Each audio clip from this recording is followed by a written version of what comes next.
সুপ্রভাত। আজ 11ই বৈশাখ, 24শে এপ্রিল। সূর্যোদয় 5টা 13 মিনিট, সূর্যাস্ত 5টা 18 মিনিট, বুধবার।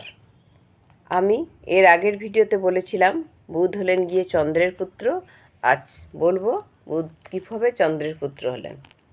চন্দ্রদেব দেবগুরু বৃহস্পতির তারার প্রতি আসক্ত হলেন, তাই তিনি বৃহস্পতির ছদ্মবেশে তারার কাছে গেলেন এবং তারার সাথে মিলিত হওয়ার ফলে তার যে পুত্র সন্তানের জন্ম হলো সেই হলো গিয়ে বুধ।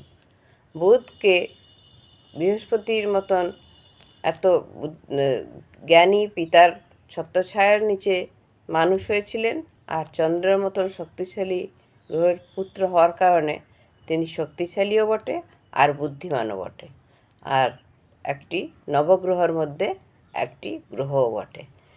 তাই আর বুধ গ্রহ হলো কন্যা রাশি আর মিথুন রাশির অধিপতি গ্রহ।